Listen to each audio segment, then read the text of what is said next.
As Canadians brace for things to get worse, well, before they get better, and they will, the Prime Minister told Canadians that the military will be ready to help if needed. Here's what he said.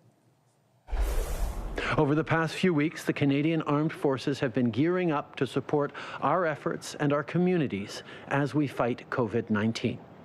Our women and men in uniform have always been there for Canadians in their time of need, and this pandemic is no exception. All right, so the Defence Minister Harjit Sajjan is standing by to tell us what the military is prepared to do. Then we'll head to the East Coast and find out how Nova Scotia is managing the outbreak. Premier Stephen McNeil will join us. The press gallery is here. We've got special guests for you. Pollster Nick Nanos has a new poll on how Canadians are responding to the crisis. And the president of the Canadian Chamber of Commerce, Perrin Beatty, on the stunning news about Air Canada and those mass layoffs. Is this just a start? This is Power Play. Let's get to the players. So why are 24,000 military members on standby, and what could they do? Defence Minister Harjit Sajjan joins us now for some answers. He's in Ottawa. Mr. Sajjan, first of all, great to have you on the program, and I hope you and your family are well throughout this crisis. Can you tell us what exactly is the military prepared to do?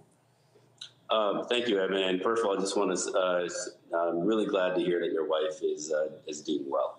So my thoughts and prayers to you both. Appreciate at this time. The military, as you know, that the military is always ready to be there for at the time of need for Canadians. We've been there for floods and fires. And given this unprecedented time, we've also done some unprecedented planning to making sure that we are ready.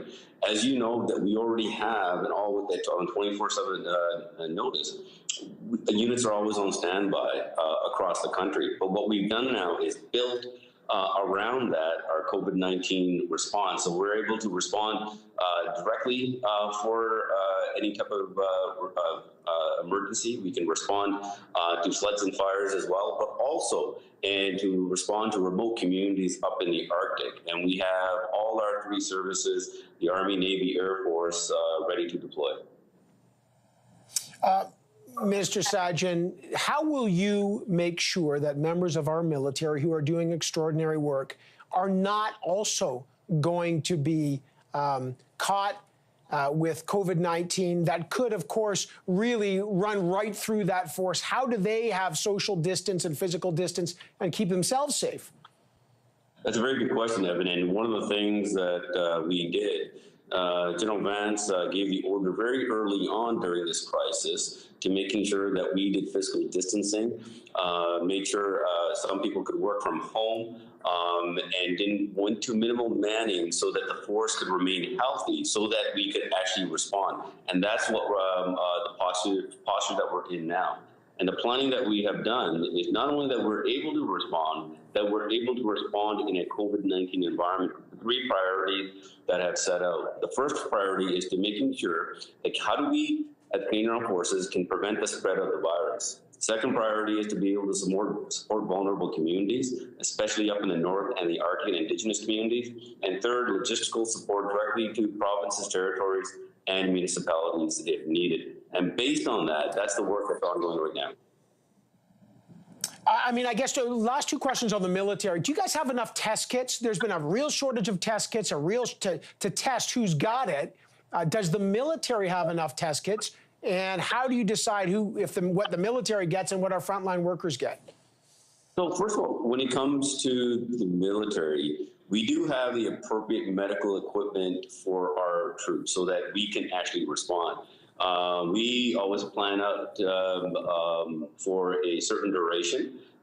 So we do have the ability to respond for this, but we've also put it in order to making sure that we have supplies so that if we were needed to support Canadians for a longer duration, that we'll have the right support. But we're working very closely with Minister Nunn in PSPC to making sure that we have the right supplies. Minister, if indeed the Emergency Act is declared, the Prime Minister hasn't done that yet, but there have been the Quarantine Act declared, and there's a lot of enforcement going on for people that don't follow the rules on this. Could and will the military be used ever to enforce quarantine rules in Canada? First of all, I just wanted to mention that we haven't had a request from the provinces at this time. but we have been doing prudent planning. And I stated what we need to do is the Canadian Armed Forces is one tool, a part of our whole government approach to this. And so when we authorize the Canadian Armed Forces to deploy and to be used, it's based on the right medical expert advice. And as I stated, it's based on the priorities that we have set out. We want to make sure that we can prevent the spread of this disease. So when it comes to decisions where the Canadian Armed Forces are needed, this will be advice to be given by the right expert. But at the same time, we already have a good system in place because we've responded to floods and fires in the past. So any type of decision or things that comes up like this, we'll take it one step at a time.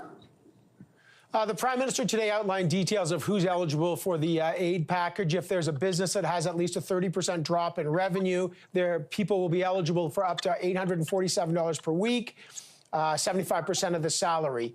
And he said if people game the system, there will be consequences. He didn't explain what they are. What consequences will there be, and how will they be enforced? I'm sure the team is working on what those measures would be, but what this is about is making sure that we support Canadians at the time of need. And I trust most Canadians are genuine and want to get back to work, and that's what this is about. As we eventually... but Minister, no, and I appreciate and I get the fact that this is about help, and I appreciate how fast this is happening. I just want to quote you back, though. The Prime Minister warned of serious consequences. You're on the COVID-19 Cabinet Committee. What are those serious consequences? I'm sure those consequences, when it comes to what we need to do to deter the minority that might be thinking of this, what we're focused on are the majority of Canadians who are suffering, and we want to make sure that they get the right support. And I've talked to actually just a person today who's dealing with this, and this announcement gives that assurance as well. And this person I was talking to is also a member of the reserves, who now have the opportunity to be activated into the reserves and be able to serve our country in a different way.